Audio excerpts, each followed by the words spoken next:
अपघातासारख्या कोणत्याही इमर्जन्सीसाठी आता प्रवासाची रिस्क घेण्याची गरज नाही, कारण आता कणकवलीत सर्व अत्याधुनिक सुविधांनी सुसज्ज आहे डॉक्टर नागवेकर हॉस्पिटल आणि नर्सिंग होम। अत्याधुनिक ट्रॉमा केअर, अत्याधुनिक ambulance, trauma care surgeon, neurosurgeon उपलब्ध, रक्तपेढीची सुविधा, 20 किलोमीटर परिसरात ॲम्ब्युलन्सची मोफत सुविधा।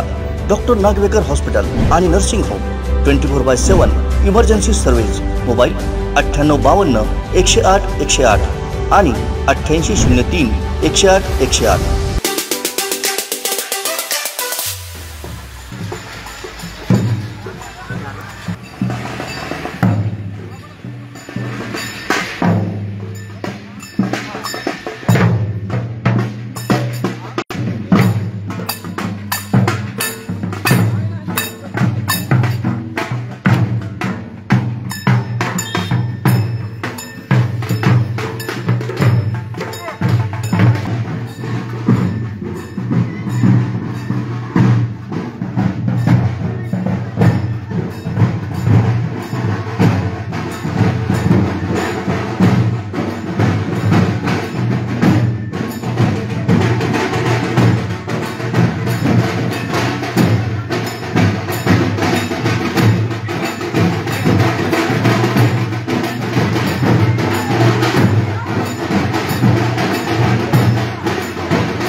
दिवसभरातले सर्व अपडेट्स, ताज्या घडामोडी आणि थेट लाईव्ह पाहण्यासाठी सबस्क्राइब करा, लाईक करा कोकणचं नंबर 1 महा चॅनल कोकणसाद लाईव्हचं YouTube चॅनल।